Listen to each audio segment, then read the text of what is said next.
Right. तो देखो, जिसके स्ट्रेट हेयर है और ब्लू आई है, एक ये बनेगा, ठीक है। तो एक बंदा ऐसा बनना चाहिए जिसके स्ट्रेट और ब्लू आईज है ना। दूसरा कौन बनना चाहिए? दूसरा बनना चाहिए कर्ली हेयर वाला और ब्लैक आईज वाला। बाकी दो पेरेंटल बनेंगे। एक बनना चाहिए स्ट्रेट और ब्लैक वाला, ये भी पेरेंटल बनना चाहिए। ये डाई हाइब्रिड क्रॉस है, मोनो हाइब्रिड क्रॉस नहीं है, इसलिए मैं आपको यहाँ पे बता रहा हूँ, ठीक है। तो 4 तरह के लोग बनने चाहिए, है ना। चौथा कौन बनना चाहिए? Curly blue. हाँ, कर्ली ब्लू, कर्ली ब्लू। और रेशियो क्या होना चाहिए? 9:3:3। शाबाश, 9:3:2, वेरी गुड। 9:3:1।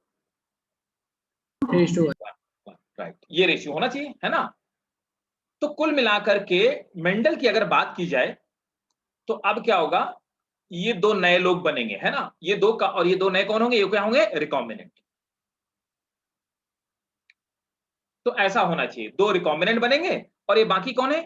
ये 10 कौन है? पेरेंटल है ना। 6 रिकॉम्बिनेंट और 10 क्या है? पेरेंटल है कि नहीं, बताओ। Yes sir. सबको समझ में आ रहा है? तो मेंडल की बात की जाए तो पेरेंटल कॉम्बिनेशन कितने मिले? जो अपनी पेरेंट से मैच करते हैं। तो पेरेंटल कॉम्बिनेशन बना जाकर के कितना? 10, है ना। और रिकॉम्बिनेंट दोनों का कॉम्बिनेशन जो बने जाकर के, है ना। तो रिकॉम्बिनेंट दोनों के कॉम्बिनेशन जो बने वो लोग कितने थे? 6, ठीक है। तो ये रिजल्ट आया। किसी का माइक ऑन है भाई, ऑफ कर लीजिए, जिसका भी माइक ऑन, ठीक है। अब देखो, लेकिन जब जीन लिंक होते हैं तो कुल मिलाकर के मेंडल के डाई हाइब्रिड का F2 का जो रेशियो होता है, तो मेंडल का रेशियो है 9:3:3:1 का, ठीक है। ये रेशियो तभी फॉलो होता है जब जीन लिंक नहीं, है ना। अब लिंक्ड जीन क्या होता है, ठीक है। अनलिंक्ड जीन क्या है? तो पहले हम अनलिंक्ड जीन की बात करते हैं। तो यहां पर क्या था पिछले वाले केस में? देखिए, पिछले वाले केस में क्या था? 4 क्रोमोसोम, है ना, अलग अलग चारों क्रोमोसोम। तो पहला वाला क्रोमोसोम था, इस वाले क्रोमोसोम में ये स्ट्रेट वाला जीन था। दूसरे वाले क्रोमोसोम में ब्लैक वाला जीन था।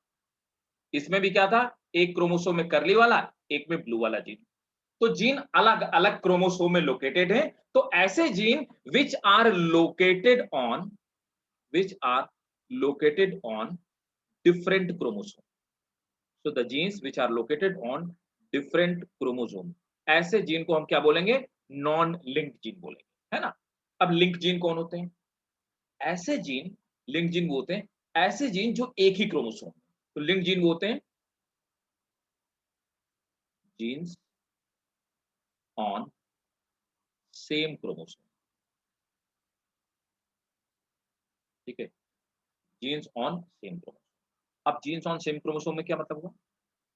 यही एक ही क्रोमोसोम है और इस क्रोमोसोम में ही दोनों जीन लोकेटेड। कौन से? ब्लैक हेयर, है ना, सॉरी ब्लैक आई और स्ट्रेट हेयर। इसी तरह से दूसरा है, दूसरा क्रोमोसोम है, इसमें भी क्या है?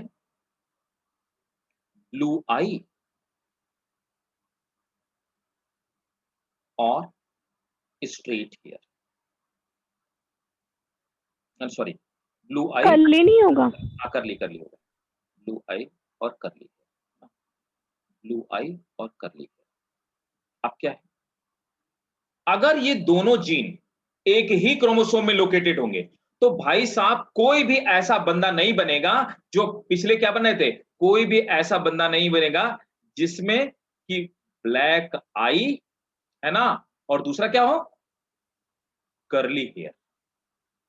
ऐसा कोई कॉम्बिनेशन नहीं, ठीक है। मतलब रिकॉम्बिनेंट नहीं बनेंगे। तो जब जीन एक ही क्रोमोसोम में लोकेटेड होते हैं तो वो आपस में क्या, उनमें क्या नहीं होता? इंडिपेंडेंट असॉर्टमेंट नहीं होती। क्लियर है? वो इंडिपेंडेंट असॉर्टमेंट उनमें नहीं होती है, राइट। और वो मियोसिस में सेपरेट नहीं होते। लिंक्ड जीन एक पीढ़ी से दूसरे पीढ़ी में साथ साथ चलते हैं। तो ये तय है कि अगर जीन लिंक है तो किसी बंदे की ब्लैक आई है तो उसके हेयर स्ट्रेट ही होंगे, राइट। तो यहाँ पर ब्लैक आई का जो जीन है हमेशा वो कहाँ पे जाएगा, स्ट्रेट हेयर के साथ, और ब्लू आई वाला जीन हमेशा करली के साथ। तो कोई भी ऐसा बंदा नहीं बनेगा जिसकी ब्लैक आईज या करली हेयर हो, या फिर जिसकी ब्लू आईज और स्ट्रेट हेयर हो, ऐसा कोई कॉम्बिनेशन नहीं बनेगा। तो यहाँ पे जो मेंडल का जो लॉ था हमने पढ़ा था, क्या था, जो मेंडल का लॉ कौन सा, इंडिपेंडेंट असॉर्टमेंट, है ना, लॉ ऑफ सेग्रीगेशन। तो यहाँ पर जीन सेग्रीगेट नहीं हो रहा है और इंडिपेंडेंटली असॉर्ट नहीं हो रहा है, तो मेंडल का लॉ ऑफ सेग्रीगेशन यहाँ पे गलत हो जाता है। कहाँ पे, जब जीन लिंक होते हैं। लेकिन मेंडल ने जब एक्सपेरिमेंट करवाए थे तो जो करेक्टर लिए थे उनके जो जीन थे वो अलग अलग क्रोमोसोम में लोकेटेड थे, इसलिए मेंडल अपनी क्रॉस को सक्सेसफुली रिप्रेजेंट कर पाए। अगर उनके जीन किसी तरह से लिंक होते तो इसीलिए माना जाता है Mendel is blessed with God. तो जब भी कभी भी जीन लिंक होंगे तो रेशियो क्या आएगा, अगर 16 है तो रेशियो क्या आएगा, 8:8 रेशियो आएगा। और ये 8 कौन होंगे, ये 8 वो बंदे होंगे जिनके की ब्लैक आई और स्ट्रेट हेयर होंगे, और दूसरे कौन होंगे, ब्लू आई और करली हेयर वाले होंगे। ठीक है, तो लिंक जीन कभी भी सेपरेट नहीं होते। तो लिंकेज का क्या मतलब होता है, एक ही क्रोमोसोम में सभी लोकेटेड जीन्स को हम लोग क्या बोलते हैं, लिंकेज ग्रुप कहते हैं। समझ आया कि नहीं आया बताओ।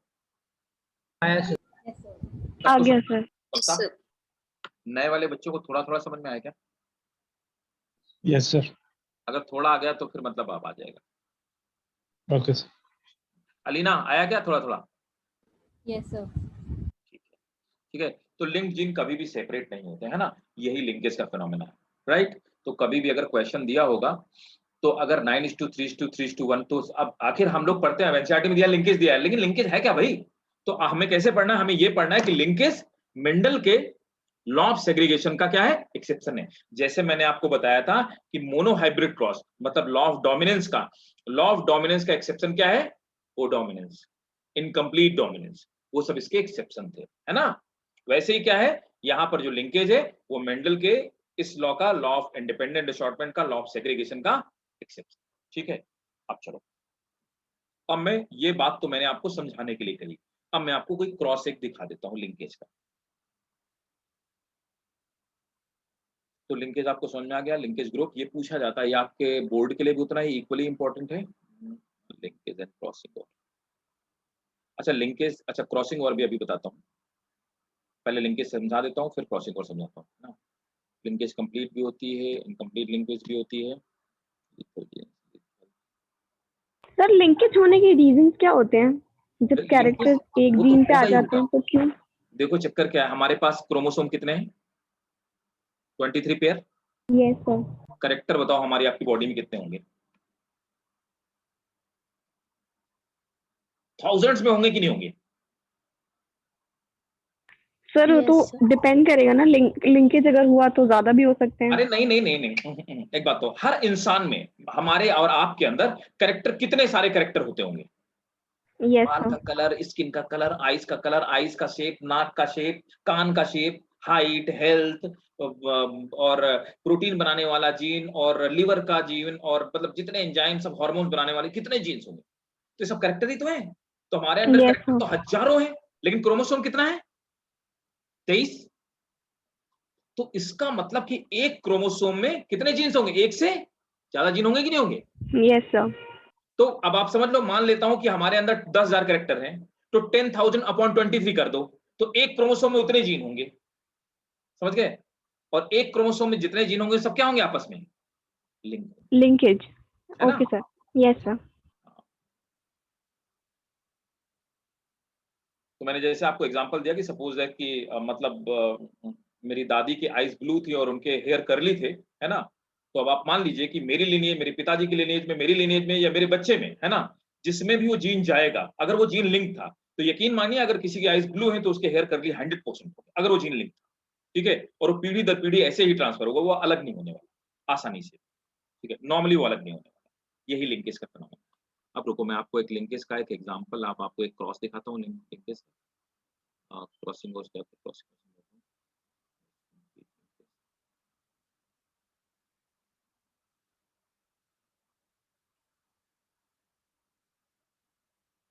देखो लिंकेज दो तरह का होता है, कंप्लीट वर्सेस इनकम्प्लीट लिंकेज। ये अब लिंकेज का ये जो फिनोमेना था इसको ड्रोसोफिला मेलानोगास्ट्रोमा। अब समझो यहाँ पर क्या है कि ये लिंकेज है ना,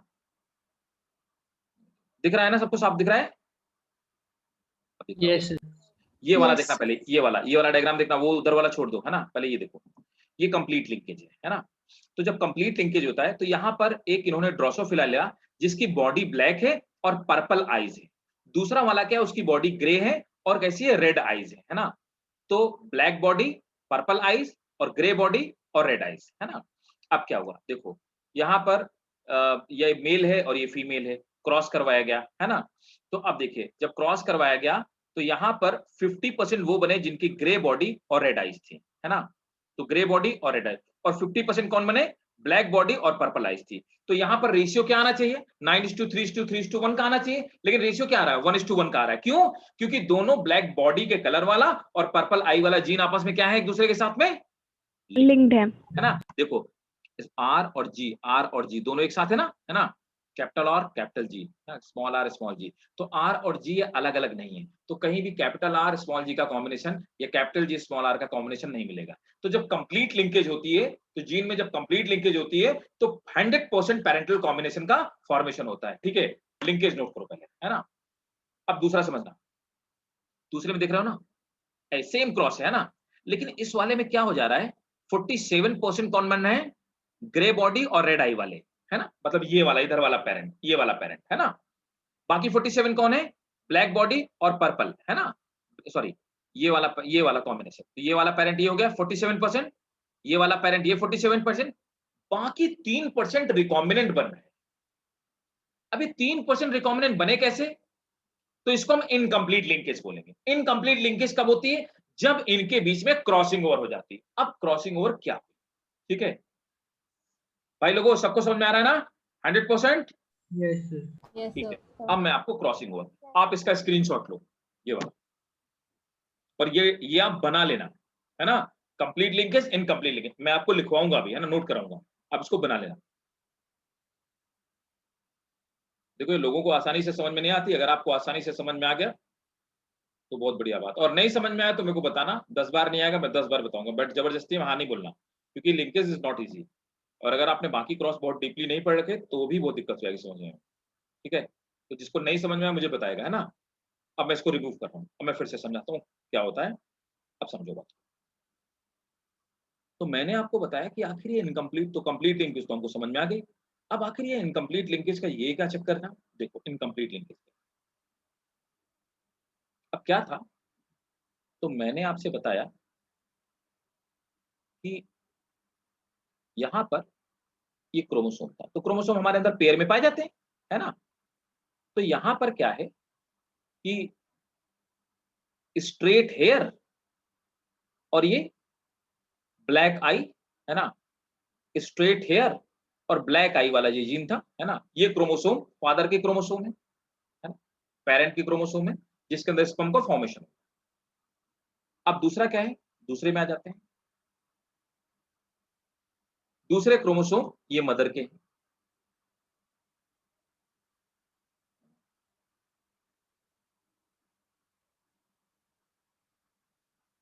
ठीक है।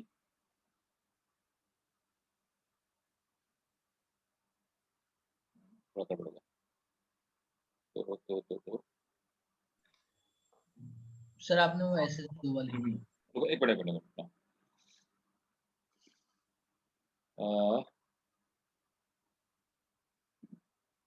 ठीक है, समझिए बात को।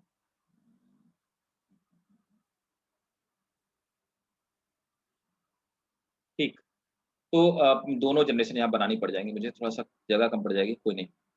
अब ये वाला क्या है, यहाँ पे स्मॉल एस और स्मॉल एस और स्मॉल यू और स्मॉल, है ना। अब क्या हुआ कि पेरेंटल कॉम्बिनेशन कायदे से बनना चाहिए 100%। क्रॉसिंग ओवर में क्या होता है कि जब क्रोमोसोम आपस में सेपरेट हो रहे होते हैं, है ना, गैमीट का फॉर्मेशन हो रहा होता है ना। तो अब क्या हुआ, मान लेते हैं कि इनमें से एक डोमिनेंट जीन था, है ना। तो जब डोमिनेंट जीन था तो अब क्या होगा, अगले ऑफ स्प्रिंग जब बने जाकर के, तो ऑफ स्प्रिंग ऐसे बने जाकर के, है ना। 100% लोग वो बने जिनके की स्ट्रेट हेयर थे और ब्लैक आईज थे, है ना, 100%। तो 100% जो बने जाकर के वो ये लोग थे। तो सब बच्चे कैसे हुए, कैपिटल एस, कैपिटल बू, और दूसरा सॉरी कैपिटल बी और स्मॉल एस, स्मॉल बी। तो सब बच्चे 100% बच्चे कैसे पैरेंटल बने, क्योंकि जीन्स लिंक थे। तो 100% बच्चे अब जाकर के बने जिनमें की स्ट्रेट हेयर, स्ट्रेट हेयर, है ना, और दूसरा क्या था, ब्लैक आईज, ये वाले बने। अब कॉम्बिनेशन कैसा बनना था, तो मेंडल का जो ये है डाई हाइब्रिड क्रॉस है, अब उसमें 9:3:3:1 का कॉम्बिनेशन बनता है ना। अब अगला कैसा बनना चाहिए था, अब ये कंप्लीट लिंकेज है तो अगला भी हमेशा रेशियो कैसा आना चाहिए, 50-50 का रेशियो आना चाहिए। लेकिन क्या हुआ, अब जब दोबारा से गैमीट का फॉर्मेशन हुआ, तो दोबारा से अब इन्हीं के बीच में सेल्फिंग कराएंगे, है ना, F2 में सेल्फिंग कराया था, अब गैमीट का फॉर्मेशन होगा। जब गैमीट का फॉर्मेशन हो रहा था, तो क्या हुआ, इनके बीच में आपस में क्रॉसिंग ओवर। तो क्रॉसिंग ओवर कैसे हुई,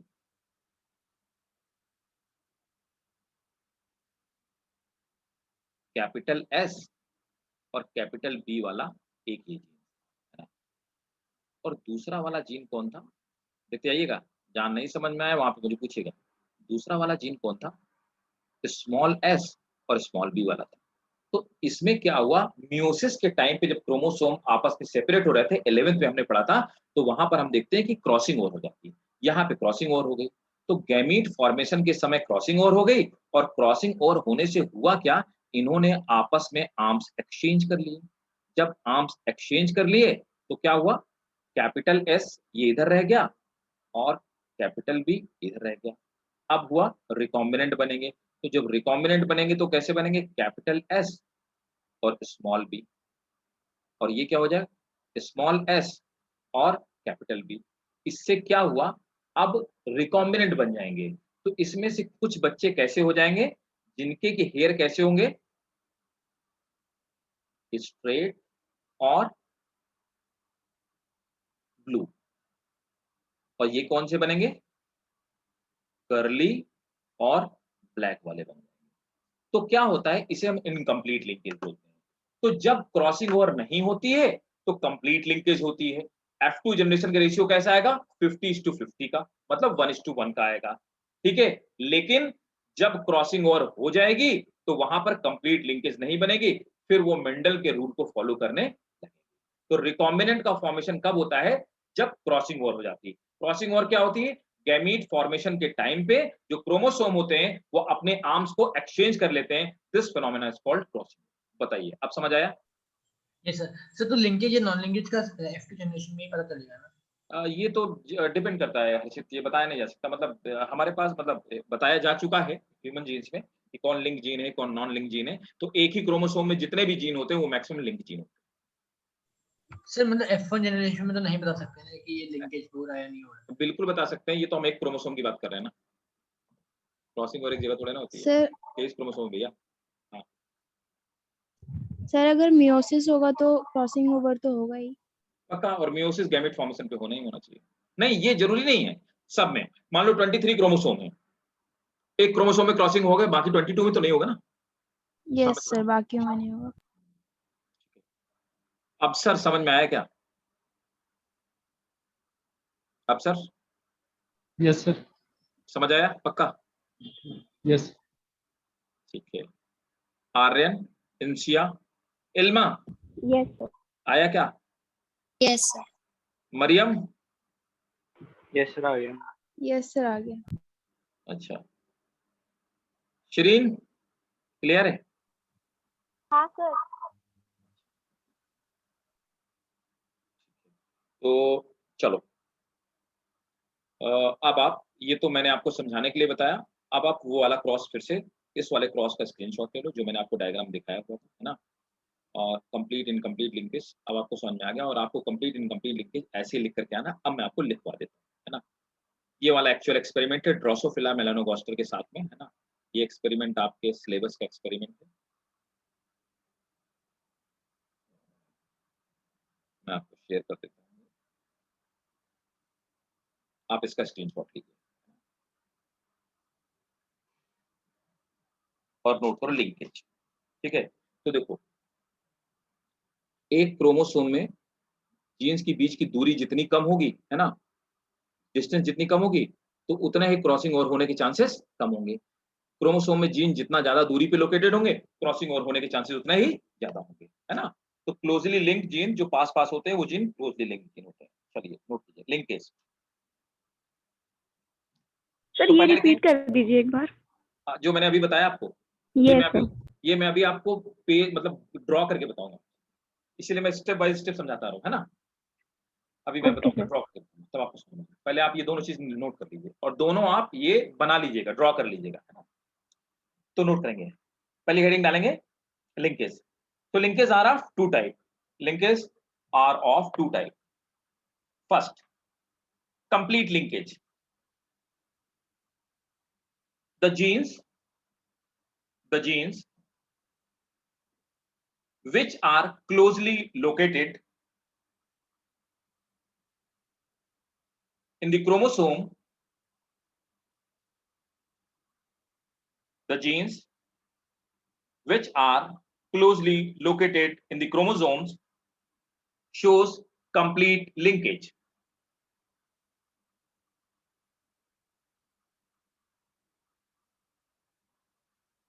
Full stop.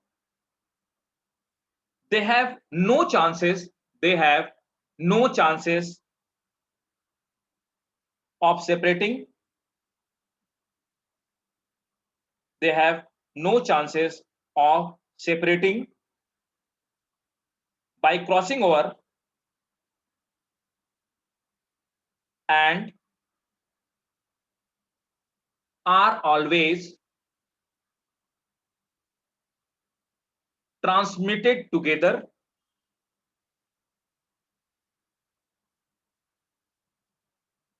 during gamete formation.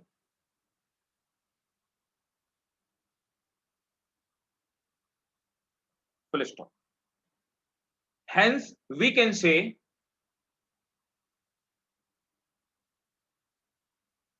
completely linked gene shows 100% parental combination and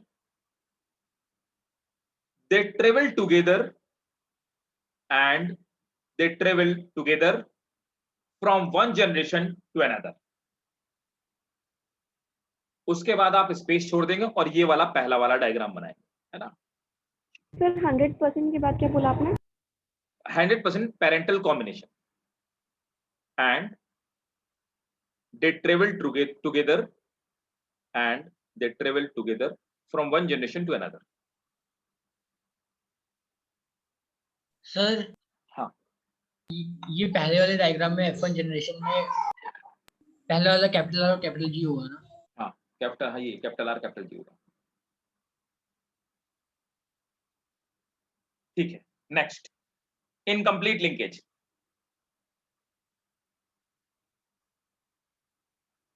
The distinctly located genes, the distinctly located genes on chromosome shows incomplete linkage. Distantly located chromosome genes, distinctly located genes on chromosome shows incomplete linkage because they have chances of separation by crossing over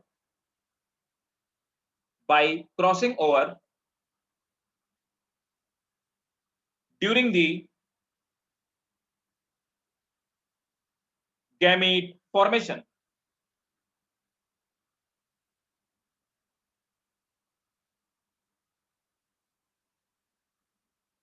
ठीक है, तो complete linkage का ratio क्या होगा 1:1:1:1, है ना। और incomplete का क्या होगा, कुछ भी हो सकता है ना। नेक्स्ट हेडिंग डालेंगे लिंकेज ग्रुप। ये 2 मार्क्स में कई बार पूछा गया बोर्ड में भी, और लिंकेज भी बोर्ड में कई बार पूछा गया, है ना। लिंकेज ग्रुप क्या होते हैं, एक क्रोमोसोम में जितने भी जीन्स मौजूद होते हैं वो सबको हम लिंकेज ग्रुप बोलते हैं। नोट करेंगे linkage group, all the genes located on particular chromosome, all the genes located on particular chromosome, all the genes located on particular chromosomes form a linkage group.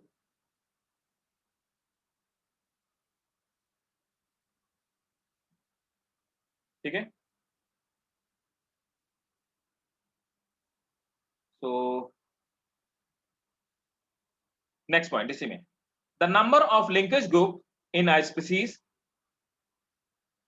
the number of linkage group in a species corresponds to the haploid number of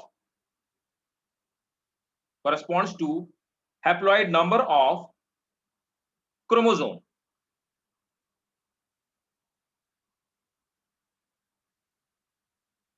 Full stop. This principle is known as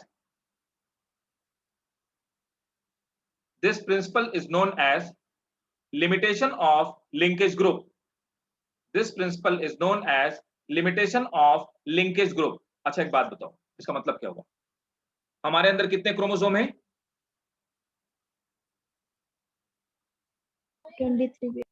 23 pair, है ना।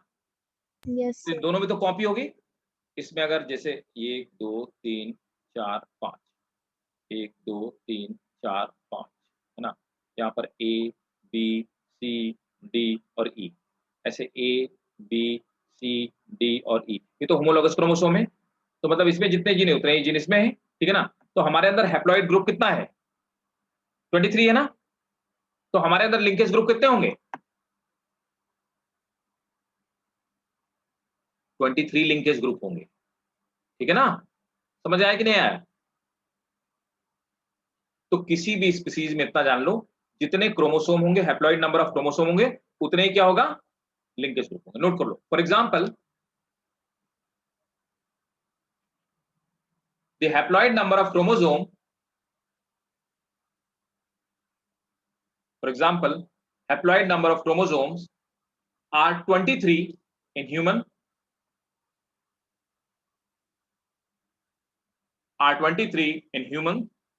hence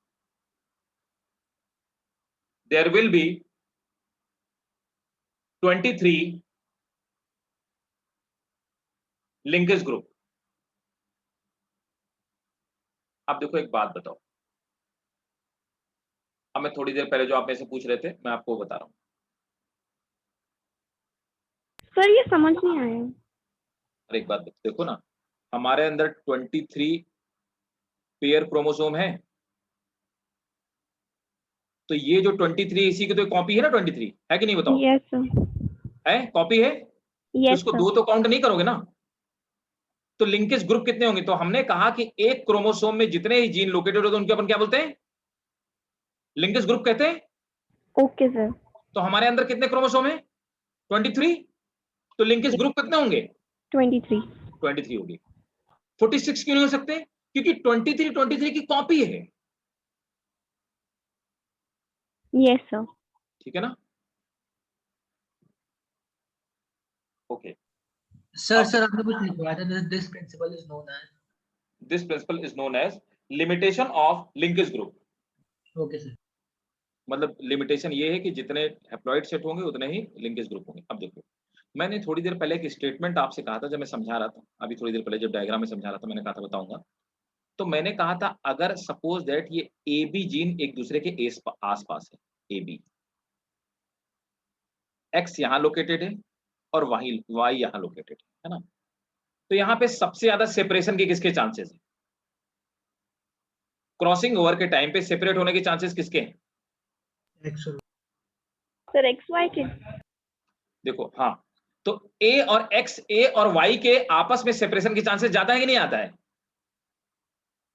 क्योंकि दूरी Yes, ज्यादा है sir. तो Yes. Crossing over ज्यादा आसानी से हो सकती है।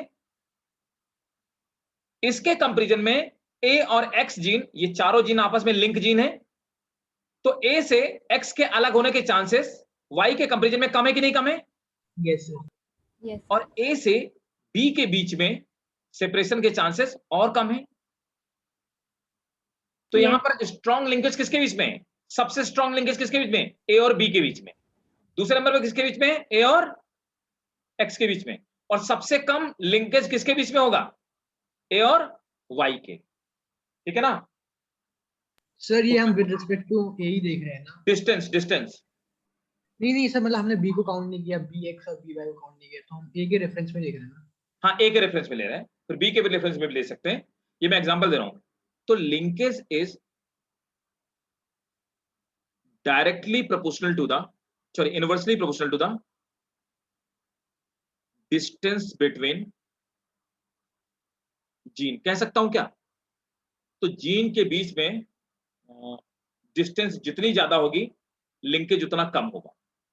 यस और सर। जीन्स के बीच में डिस्टेंस जितनी कम होगी, लिंकेज उतना ही ज्यादा स्ट्रांग होगा। क्लियर है? Yes sir. ठीक है, सर तो नोट डिस्टेंस करेंगे। से क्रॉसिंग ओवर को कैसे हमने रिलेट करा है? अभी बताता हूं एक एक करके, वरना कंफ्यूज हो गए। एक एक करके नोट करो पहले इसको। Linkage is inversely proportional to the distance between two jeans.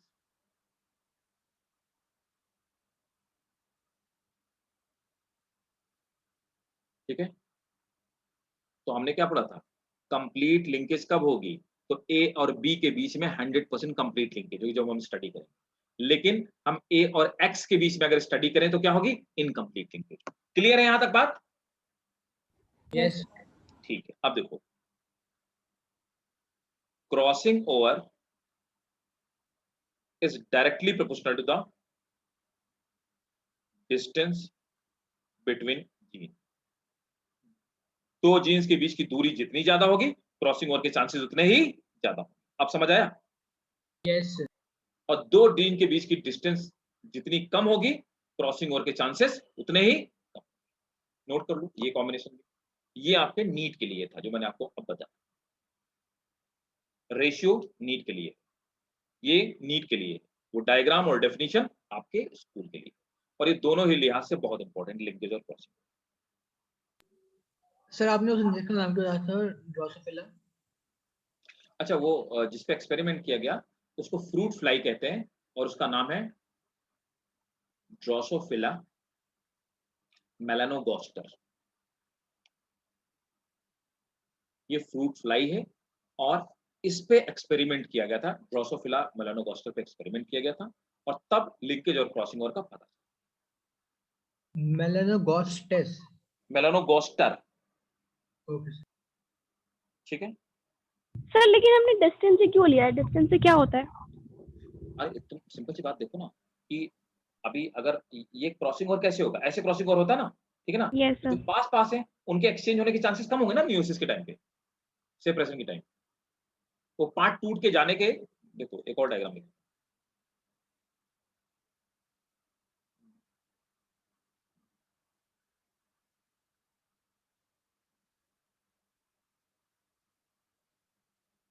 देखो ये क्रॉसिंग ओवर है ना, ये होमोलॉगस क्रोमोसोम है। अब एक बात बताओ, तो क्रॉसिंग ओवर में सात अलग होने के, सेपरेट होने के चांसेस किसके ज्यादा है? ए और सी के बीच में, है ना? तो सी जल्दी सेपरेट, देखो यही वही यहाँ पे हुआ। ए और बी सेपरेट नहीं हुए, लेकिन ए और सी सेपरेट हो गए। क्यों? क्योंकि ए और सी के बीच की दूरी ज्यादा थी। हुआ कि नहीं हुआ? तो वही मैंने बोला, डिस्टेंस ज्यादा होगी तो क्रॉसिंग ओवर होने के चांसेस ज्यादा है।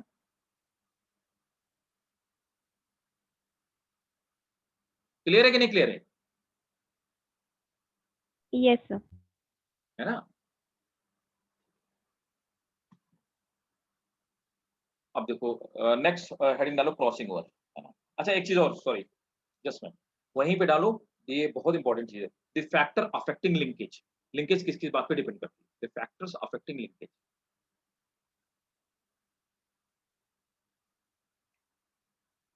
पहला factor as,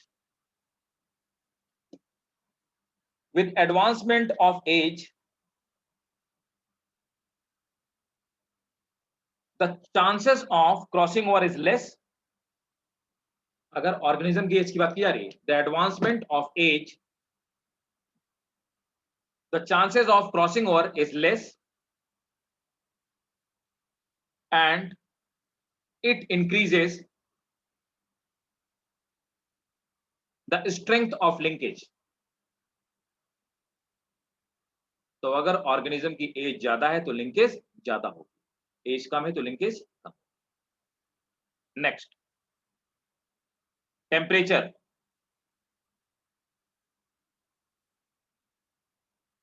temperature decreases the linkage. Third, X-ray. X-ray reduces the strength of linkage. X-ray reduces the strength of linkage. Next heading डालिए भाई साहब, क्रॉसिंग ओवर।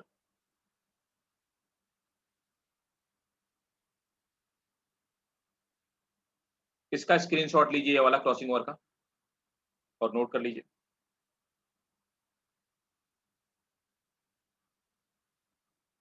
ये क्रिस क्रॉस जो बनता है इसको काइजमेटा फॉर्मेशन कहते हैं, सब हम लोग पढ़ चुके हैं 11th वाली बात में। काइजमेटा फॉर्मेशन होता है मियोसिस के टाइम पे, देखो है ना। तो इसको ये जो एक्सचेंज हो रहा है दिस कॉल्ड काइजमेटा फॉर्मेशन। नोट करो, crossing over is mutual exchange of the segment of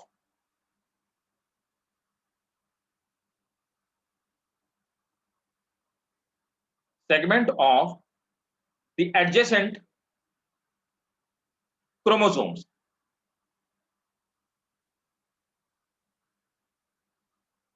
During the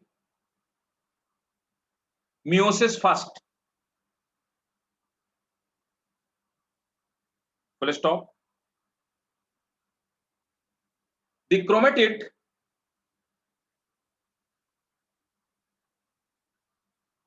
resulting the formation of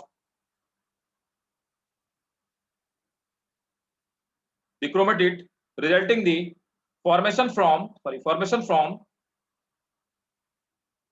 the interchange of segment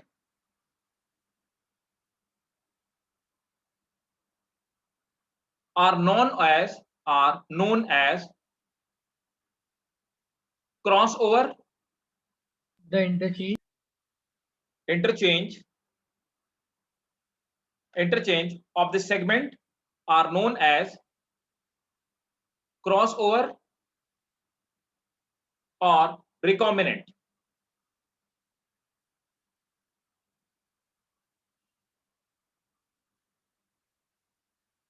ठीक है, तो ये हो गया क्रॉसिंग ओवर हो गया, ये काइजमेटा का फॉर्मेशन, ये वाला आप डायग्राम बना लेंगे। ठीक है, तो ये था हमारा लिंकेज और क्रॉसिंग ओवर्स। होप कि आपको सबको एकदम क्लियर हो गया होगा। सब लोग बताओ भाई, तब हम लोग आगे मूव करेंगे। 100% सबको क्लियर है? अलीना समझ आया? Yes sir. ठीक है, आर्यन, हर्षित, इल्मा, सब लोग बताइए। इंशिया, yes Maryam, Shareen, yes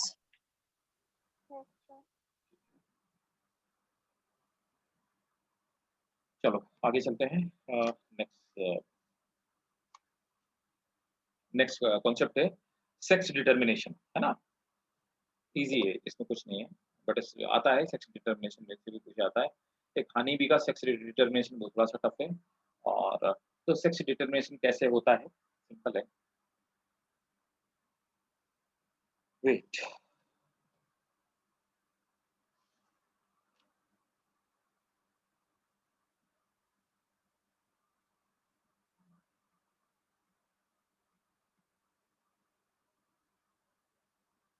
honey bee का बाद में बताता हूँ।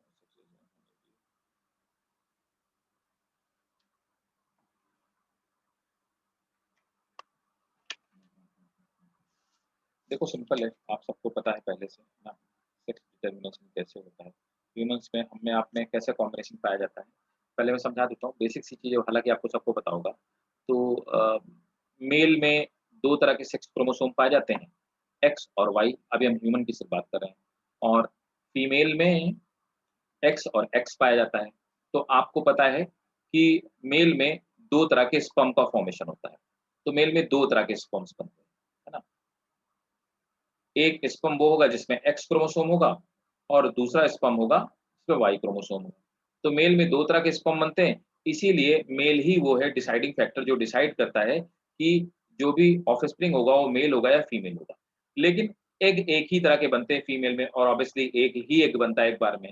तो अब क्या होता है, अब ये डिपेंड करता है कि मेल का अगर ये एक्स वाला क्रोमोसोम इसके साथ फ्यूज़ हो गया, तो एक्स एक्स ये बनेगी, फीमेल चाइल्ड बनेगी, है ना? और अगर ये वाला इसके साथ में फ्यूज़ हो गया, है ना? तो चांसेस क्या हैं कि एक्स वाई ये मेल बेबी बनेगा। इसी तरह से अब ये वाला अगर इसके साथ में फ्यूज़ हो गया, तो एक्स एक्स फीमेल बेबी बनेगी, और ये वाला इसके साथ फ्यूज़ हो गया, तो एक्स वाई मेल बेबी बनेगी। इसीलिए किसी भी बंदे के मेल और फीमेल बेबी होने के चांसेस 50-50% होते हैं, है ना? तो 50-50 चांसेस होते हैं। तो ये 1:1 का रेशियो है कि मेल भी बेबी हो सकता है ऑफस्प्रिंग और फीमेल भी हो सकता है। तो ऐसे सेक्स डिटरमिनेशन होता है ह्यूमन्स में। तो ह्यूमन्स में सेक्स को मेनली डिटरमाइन कौन करता है? मेल डिटरमाइन, ठीक है? राइट। लेकिन ये तो हमने पढ़ा ह्यूमन्स का, है ना? तो नोट कर लो ह्यूमन वाला सेक्स डिटरमिनेशन, है ना? लेकिन ह्यूमन के अलावा भी बहुत सारे ऑर्गेनिज़्म हैं जिनमें सेक्स डिटरमिनेशन कुछ डिफरेंट तरह से होता है। अब सेक्स डिटरमिनेशन ह्यूमन के अलावा कैसे डिफरेंट तरह से होता है वो आप नोट कर लीजिए। तो ये तो ह्यूमन्स का था। अब तो पहला नोट कीजिए, है ना? Types of sex determination A, x x और एक्स वाई, है ना? तो देखो, मैंने आपको बताया कि एक ही तरह के क्रोमोसोम को हम लोग होमोजाइगस बोलते हैं, अलग-अलग तरह के क्रोमोसोम को हेटेरोजाइगस बोलते हैं, है ना? तो नोट करेंगे, in mammals including man, in mammal, in mammals, in mammals including men, and most of insect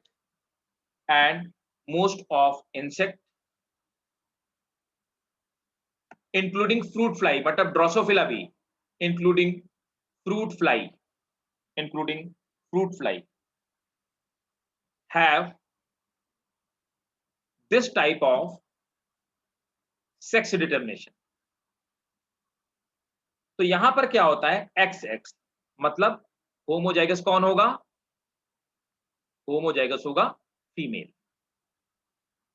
have this type of have this type of sex determination chromosome. X Y मतलब अलग तरह के क्रोमोसोम किसमें पाए जाएंगे? तो यहां पर जो हेटेरोजाइगस होगा, हेटेरोजाइगस मेल होगा। तो ये कॉम्बिनेशन एक्स और एक्स वाई मतलब एक्स वाई जिसमें मेल होगा ये मैमल्स में पाया जाएगा, मतलब ह्यूमंस में भी, इंसेक्ट में पाया जाएगा, फ्रूट फ्लाई में मतलब ड्रोसोफिला में भी यही कॉम्बिनेशन पाया जाता है, और ये सच है। नेक्स्ट दूसरा कॉम्बिनेशन है X X and X O type. अब देखो यहां पर ओ मतलब जीरो है, मतलब कि जिसमें 2 क्रोमोसोम होंगे वो होगा कौन? फीमेल, और जिसमें एक ही क्रोमोसोम है वो मेल है, ठीक है? तो नोट करेंगे ये किसमें पाया जाता है? In certain insect such as cockroach,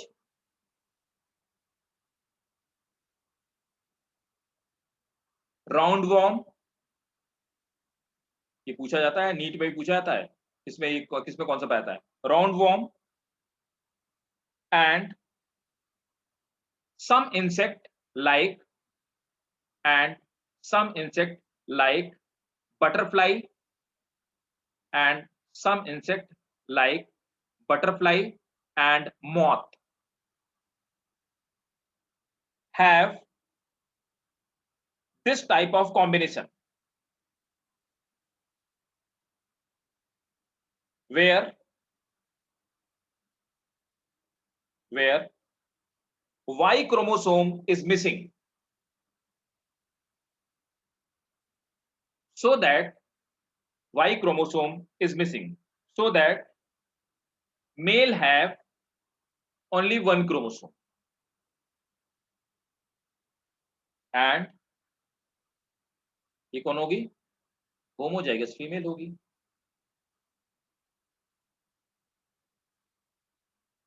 तो पूछा जाता है वाई क्रोमोसोम किसमें मिसिंग होता है, इनमें वाई क्रोमोसोम नहीं पाया जाता है। ठीक है, तो एक में सिंगल एक्स पाया जाएगा, इसमें डबल एक्स, जिनमें डबल एक्स है वो फीमेल है, जिनमें सिंगल एक्स है वो मेल। एग्जाम्पल याद रखिएगा, एग्जाम्पल से क्वेश्चन पूछे जाते हैं। तीसरा combination C, ZW and ZZ। ठीक है, अब ये पाया जाता है, नोट करेंगे, fishes, reptile and birds, fishes, reptile and birds। ठीक है, कॉमा, some insect like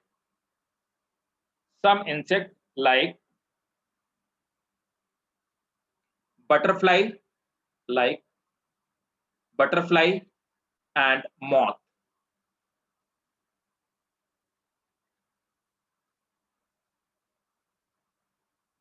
ऊपर वाले में भी था, तो इनमें दोनों होता है।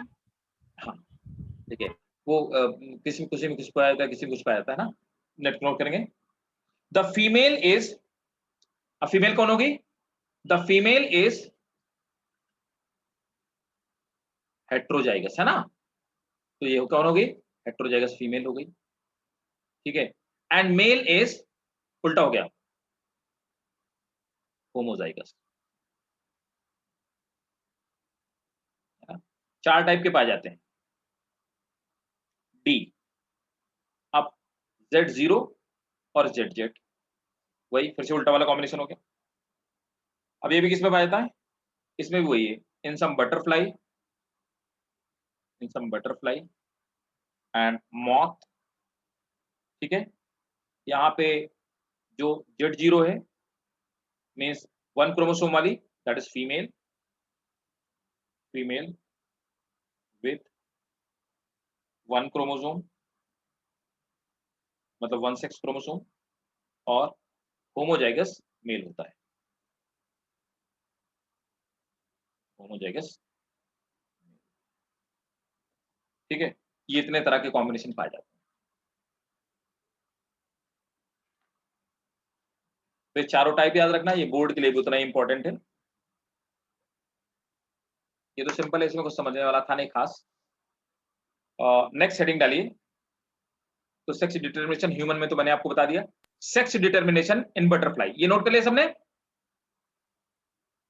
Yes sir. तो सेक्स डिटरमिनेशन इन बटरफ्लाई, अब मैं आपको बटरफ्लाई में, ये भी इंपॉर्टेंट है, सब बोर्ड के लिए सर, पर इंपॉर्टेंट। सब में मेल गैमेट ही फीमेल गैमेट में आता है ना? क्या sir, transfer of male gamete male to female ही होता है ना? हाँ बिल्कुल, हाँ, ऐसा कभी नहीं होता फीमेल टू मेल, सिर्फ पूरे अर्थ में एक ही एक्सेप्शन है, बताओ कौन है, होता है एक एक्सेप्शन है सिर्फ, जिसमें मेल चाइल्ड बियर करता है। कोई बता सकता है क्या? हिप्पोकैम्पस, हाँ hippocampus, hippocampus is fish where male bear child, पूरे अर्थ में एक ही कॉम्बिनेशन।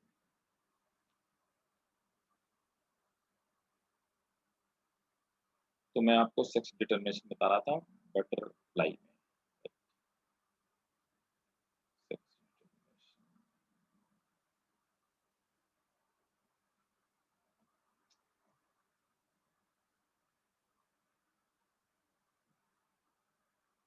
देखो भाई लोगों, ये समझिए,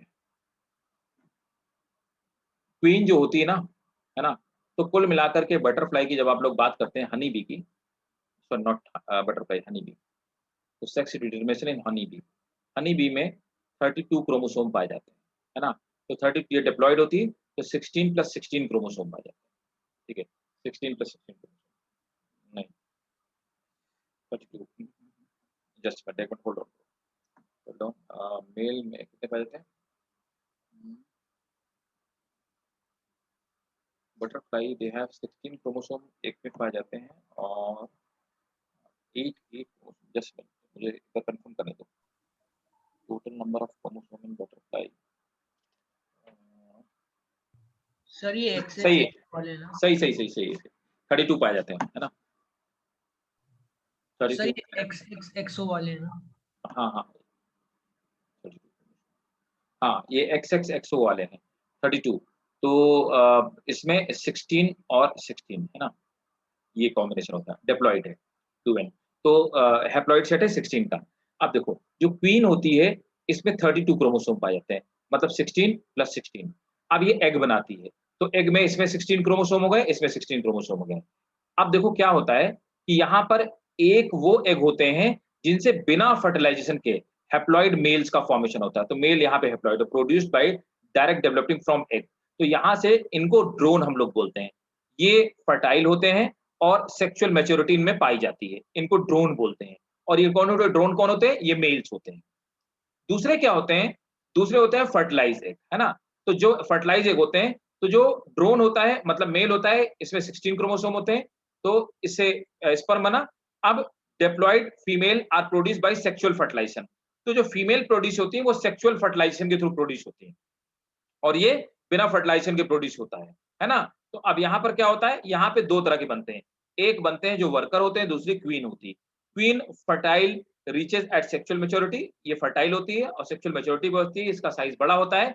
और ये जो वर्कर होते हैं ये स्टेराइल होते हैं, development stops before sexual maturity, sexual maturity के पहले ही इनका डेवलपमेंट रुक जाता है, ठीक है? इस तरह से इसमें फीमेल दो तरह की होती है, वर्कर और क्वीन, और मेल एक ही तरह के होते हैं जिनको मेल ड्रोन कहते हैं। ड्रोन क्या होते हैं? इनका काम होता है वो जो हाइव की डिफेंस करना, तो जो आपको डंक मार देते हैं एक्चुअली मेल ड्रोन होते हैं, और डंक मारने के बाद उनका जो डंक होता है, स्टिंग होता है, वो इंटेस्टाइन से जुड़ा रहता है, और डंक मारने के बाद इंटेस्टाइन फट जाती है जिससे उनकी डेथ हो जाती है। फीमेल जो मधुमक्खियां शहद लेकर के आती हैं वो एक्चुअली फीमेल वर्कर होती हैं, छत्ते बनाने का काम और ये वो लेकर के आने का काम, हनी लेकर के आने का काम इनका होता है। क्वीन का काम सिर्फ होता है फर्टिलाइजेशन, एग लेइंग का। नोट कर लो इसको। सर तो कोई भी वर्कर भी क्वीन बन सकती है ना? नहीं भाई, कैसे बन सकती है? वर्कर का डेवलपमेंट रुक जाता है, सेक्सुअल मैच्योरिटी नहीं अटेन कर पाती वो, तो कैसे क्वीन बन जाएगी? सर जब मतलब डेवलप हो रही हो तो अभी हम बता थोड़ा सकते हैं कि यही क्वीन बनेगी? ये बता सकते हैं, पूछो कैसे? जिसको क्वीन बनाना होता है उसको अलग तरह की हनी खिलाई जाती है, उसको रॉयल जेली कहते हैं, समझे? उसकी डेंसिटी ज्यादा होती है और ज्यादा न्यूट्रिशियस होती है। सर और खिलाई जिसको जाती है मतलब पहले वो भी नॉर्मल वर्कर भी जैसी होती है? नहीं, सब नॉर्मल बेबी के जैसे होते हैं, और नॉर्मल बेबी में जिसको रॉयल जेली खिलाई जाती है वही क्वीन बनती है आगे चलकर। Okay okay they have social status, social stratification. चींटियों में भी पाया जाता है, दीमक में, टर्माइट में पाया जाता है, एंट्स में पाया जाता है, हनी बी में पाया जाता है। इवन टर्माइट्स और एंट्स में जो स्लेव्स होते हैं उनमें स्लेव्स भी होते हैं। नोट करो। सर तो ये जो क्वीन भी है ये भी एग ले करने के लिए फर्टिलाइजेशन तो करती होगी, हाँ, इसको फर्टिलाइजेशन तो करना फिर होता है। उसमें भी तो मेल भी चाहिए होता होगा। हाँ, तो ये मेल तो है ना, ड्रोन तो है ये। बट सर इसमें से कैसे फिर मतलब वो होता है, ये जो इतने सारे होते हैं? ना तो वो तो मतलब इट डिपेंड्स, है ना, that is a chance of coincidence, it depends. Okay sir.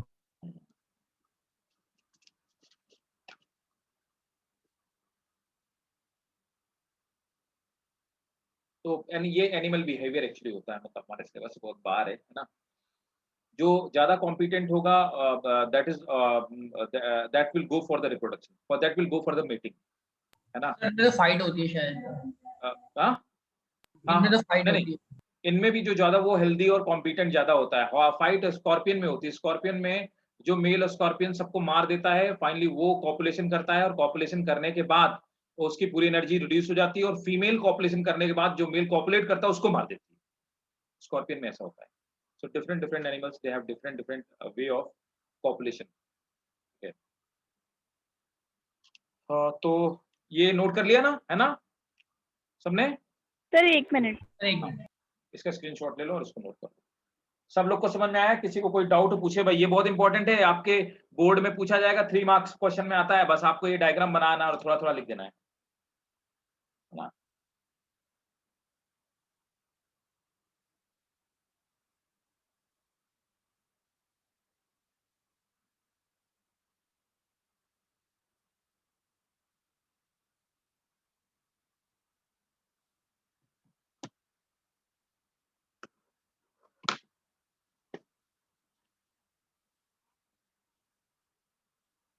सब करवा दिया आपको।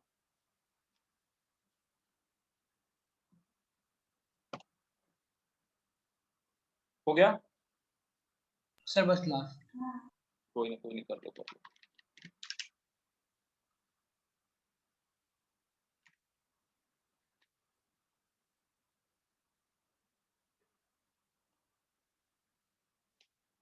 सर इसमें वोकैबुलरी में लिखा है कि development stops before sexual maturity. Sir तो उसमें सेक्सुअल मैच्योरिटी होती क्यों है जब वर्कर में? डेवलपमेंट मतलब सेक्सुअल मैच्योरिटी होने के पहले डेवलपमेंट रुक जाता है, तो डेवलपमेंट अब सब तरह का डेवलपमेंट ना, फिजिकल और सेक्सुअल दोनों डेवलपमेंट रुक जाता है। Okay sir, okay. अच्छा, जो सेक्सुअल मैच्योरिटी है वो विद रिस्पेक्ट टू क्वीन और ड्रोन की। अब देखो एक बात बताओ, समझो मेरी बात को। अगर हम कहें कि ह्यूमंस में the development stop before sexual maturity, मतलब कि क्या होता है, अगर वो कोई डिफेक्टेड बंदा है, तो अगर वो फीमेल है तो 13 ईयर की एज अचीव करने से पहले ही उसमें क्या वो ग्रोथ रुक गई? जब उसकी ग्रोथ रुक गई तो ओवरी की ग्रोथ भी तो रुकेगी ना। Yes sir, yes. सिंपल है। Done sir. ठीक है, अब भाई साहब हम लोग पढ़ेंगे म्यूटेशन, लेकिन म्यूटेशन पढ़ने से पहले, अब म्यूटेशन बचा, ठीक है। सर आपने रॉयल जेली बोला था ना? रॉयल जेली, रॉयल जेली, ठीक है। तो देखो म्यूटेशन से पहले मैं आपको बताता हूं कि क्या कुछ रह तो नहीं रहा, बस समझिए बात को। म्यूटेशन क्या चीज होती है बता सकते हो? What is mutation? External Alternation in genetic material. Alteration in genetic material, ठीक है। और ये बहुत इंपॉर्टेंट है, ये भी आपके लिए। तो मैं पहले आपको बता दूं, पहले मैं आपको बताता हूँ कि कैसे कैसे आपको करना है, ठीक है ना। तो आपकी बुक में दिया गया है, बुक में आपके सिर्फ एक पैराग्राफ दिया गया है, ठीक है। लेकिन म्यूटेशन और क्रोमोसोमल एब्रेशन से ढेर क्वेश्चन पूछेगा, ढेर सारे क्वेश्चन। अब आपको जैसे मैं समझाता हूँ, पूरी कहानी आपको वैसे ही समझनी है ना, और बहुत ध्यान से समझना है, ठीक। तो आप मुझे 1 सेकंड दीजिए।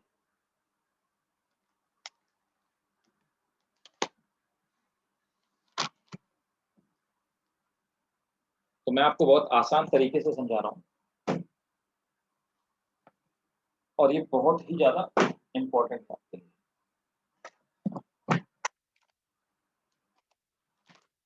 तो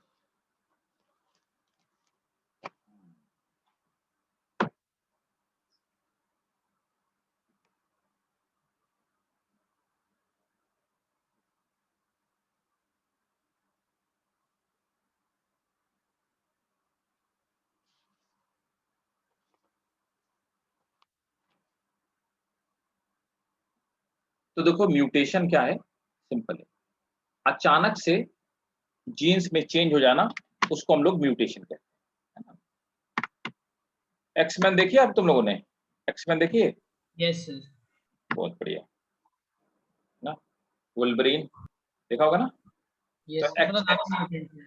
हाँ, म्यूटेंट, वेरी गुड, म्यूटेंट उसको जो कहते हैं ना, तो वो म्यूटेंट वही होते हैं। तो अचानक से अगर किसी चीज के, किसी भी ऑर्गेनिज्म के जीन्स में सडन चेंज होना चाहिए, वो फ्रीक्वेंट चेंज नहीं होना चाहिए, सडन चेंज को हम लोग म्यूटेशन कहते हैं।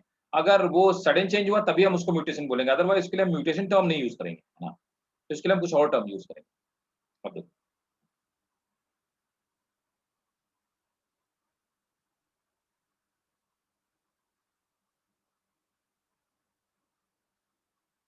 अब नोट करेंगे, alteration in the sequence of genetic material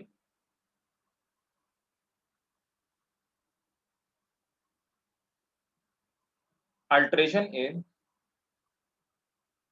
the sequence of genetic material suddenly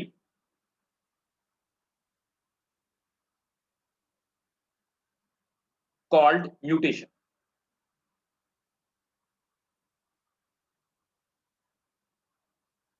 It may be somatic mutation or germinal mutation.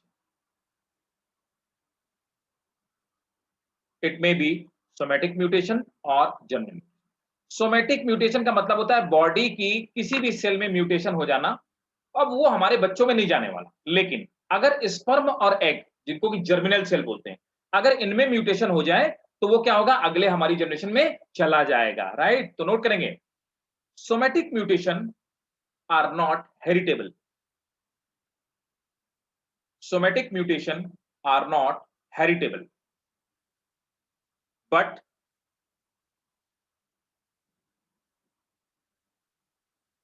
germinal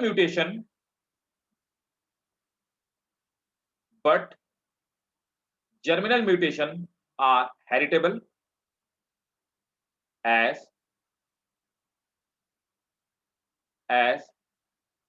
they transfers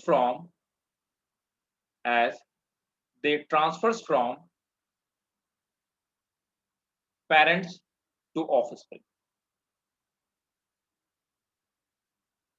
ठीक है, ये तो सेल के बेसिस पे।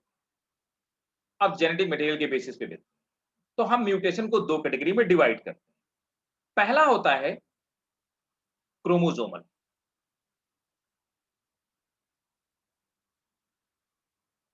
तो एक तो होता है क्रोमोसोमल चेंज, तो चेंज तो क्रोमोसोम में भी आ सकता है ना।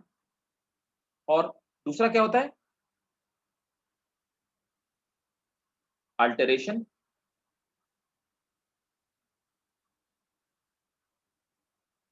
इन जीन में भी चेंज आता है। ठीक है, अब देखो, अल्टरेशन इन जीन को हम लोग एक्चुअल में कहते हैं mutation.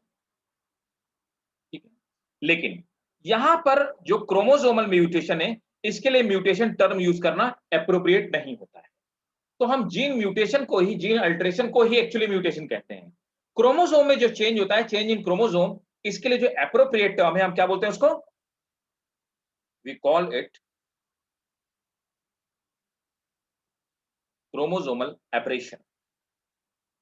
we call it chromosomal aberration। ठीक है, नोट करो। तुमने म्यूटेशन को फर्दर फिर से क्लासिफाई कर दिया दो तरह से।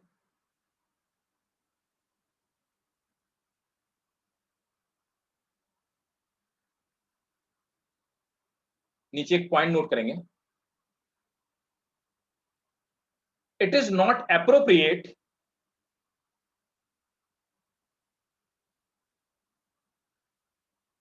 to call mutation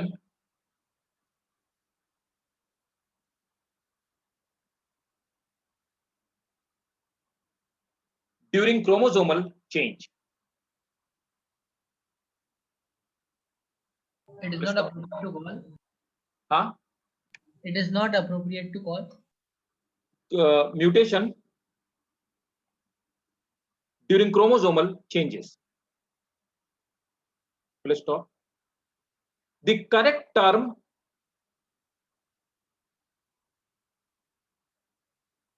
for chromosomal change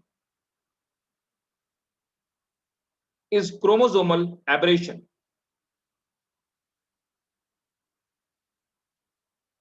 Full stop। Chromosomal aberrations are rare and random।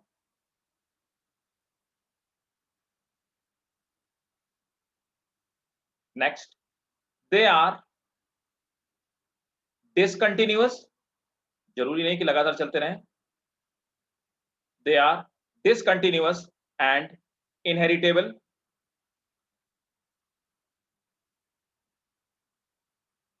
They are discontinuous and inheritable.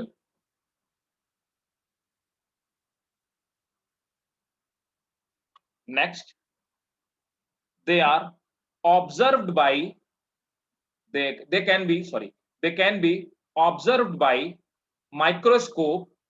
They can be observed by microscope at the time of, they can be observed by microscope at the time of division.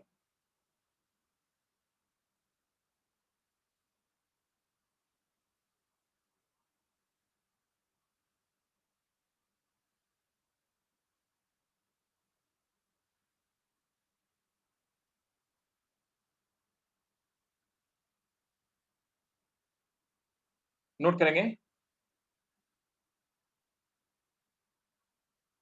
They can be of following type. They can be of following type. अब देखो हम chromosomal abrasion को कितने part में divide करते हैं।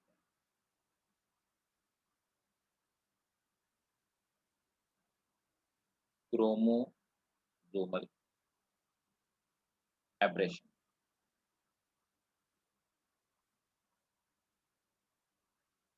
Chromosomal abrasion को further हम डिवाइड करते हैं दो कैटेगरी।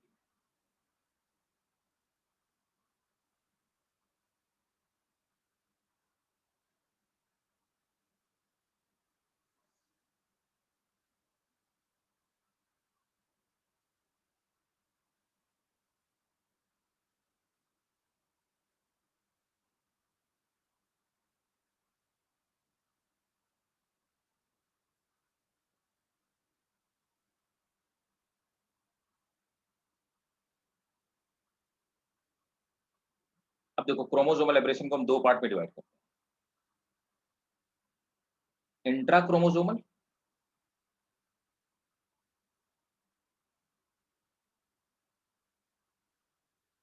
मतलब विद इन वन क्रोमोसोम, और दूसरा इंटर क्रोमोसोम।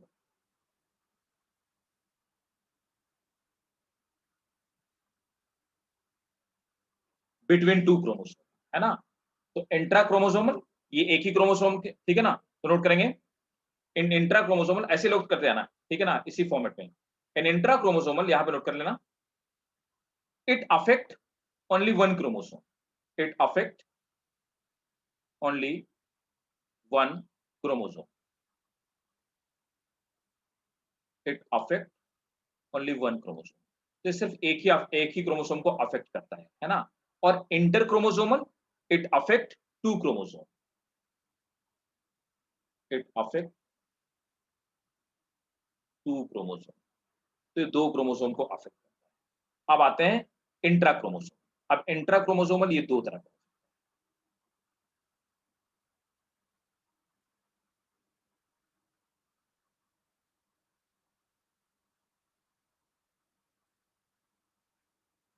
डिलीशन और इन्वर्जन,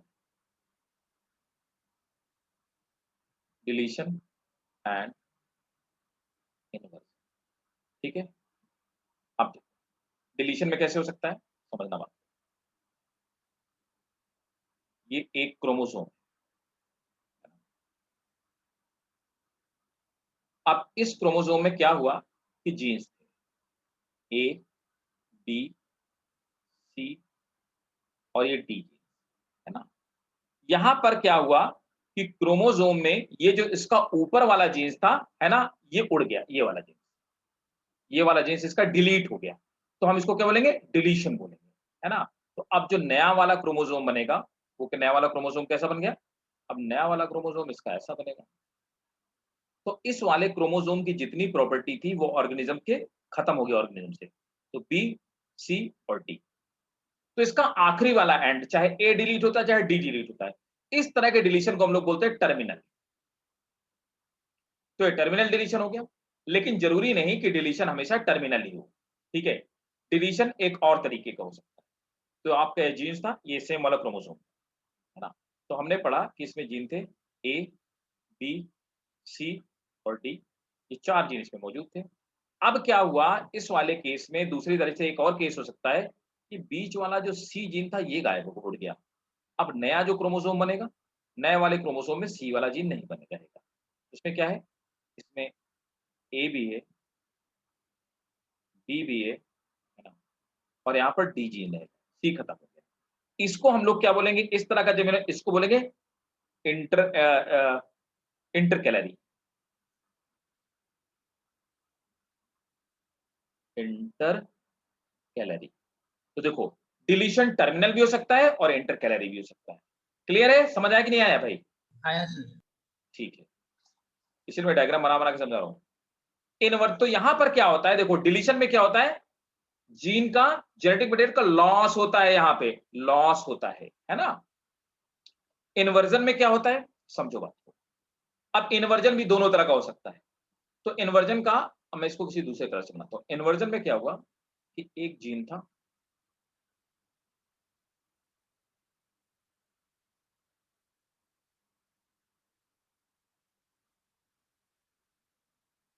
ए, बी, सी, डी, ई और एफ। यहां पर क्या हुआ, ये जीन टूटा और टूटने के बाद क्या हुआ, है ना, देखिए टूटने के बाद क्या हुआ, 180 डिग्री में घूम गया और घूमने के बाद दोबारा इसी में जुड़ गया, इसी का पार्ट बन गया। तो इन्वर्जन में जब इन्वर्जन टर्मिनल होगा, है ना, तो ये टर्मिनल इन्वर्जन है ना। तो इसमें क्या होगा कि ऊपर वाला जीन टूटा और टूट के दोबारा से जुड़ गया। अब जीन का सिर्फ सीक्वेंस चेंज होगा, जीन का लॉस नहीं होगा।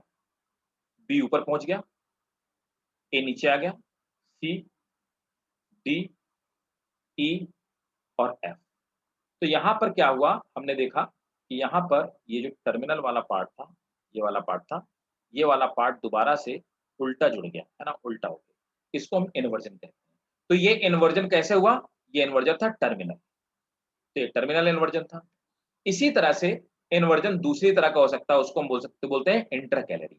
अब इंट्राकैलरी इन्वर्जन देख लेते हैं। इंट्राकैलरी इन्वर्जन में क्या था कि जीन था हमारा ए, बी, सी और डी। अब क्या हुआ, ये 20 से जीन टूटा और 20 से टूट करके ये 180 डिग्री में घूम गए, है ना। तो ये 180 डिग्री में घूम गए। अब जब ये 180 डिग्री में घूम गए तो अब क्या होगा, अब फिर से जीन का सीक, लेकिन यहाँ पे देखिए जेनेटिक मटेरियल का लॉस नहीं हुआ, है ना। ए, अब यहाँ पे क्या आ जाएगा, सी आ जाएगा, और यहाँ पे क्या आ जाएगा, बी आ जाएगा, और यहाँ पे क्या, डी ही रहेगा। तो यहाँ पर क्या है, इंटरकैलरी। लेकिन यहाँ पर किसी भी तरह का ऑर्गेनिज्म में डिफेक्ट नहीं आएगा, लॉस नहीं होगा। समझ आया भाई? Yes sir. Yes sir. Sir ये बस लिंकेज और क्रॉसिंग ओवर को अफेक्ट करेगा ना, ये लिंकेज और क्रॉसिंग ओवर को अफेक्ट करेगा ना इन्वर्जन में। हाँ, लिंकेज और क्रॉसिंग ओवर को अफेक्ट करेगा। नेक्स्ट क्लास में बताऊंगा इंटर क्रोमोसोमल। आपको बताना पड़ेगा कि इंटर क्रोमोसोमल अब आप बताओगे, है ना, मुझे याद दिलाना। मैं पूछता हूँ कहाँ तक पढ़ाया था तो मुझे बताया करो, ठीक है। अब नए वाले बच्चे लोग बताएं कि समझ आया कि नहीं आया, पहले ये बताओ। नए वाले बच्चों को कितने % समझ में आया? अभी कोई जाएगा नहीं, मैं सबसे पहले पूछता हूँ। चलो अलीना, कितने % समझ में आया आज की क्लास में? सर आया, काफी आया सर। काफी आ गया, चलो ग्रेट।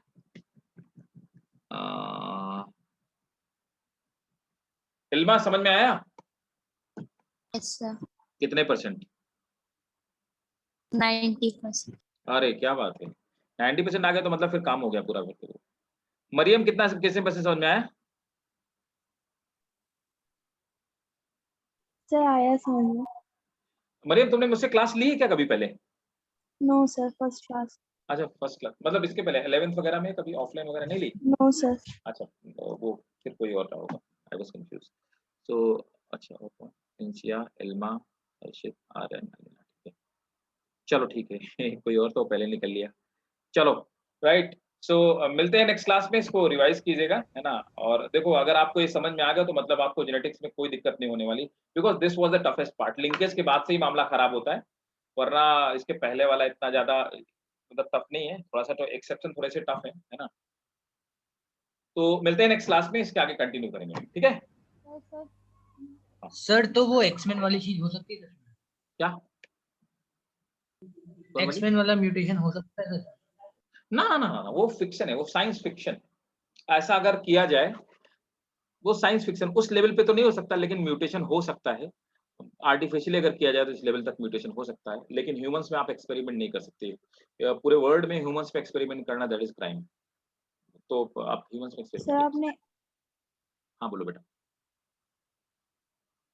बोलो बोलो मरियम, क्या पूछ रही थी? मरियम कुछ पूछ रहे थे बेटा?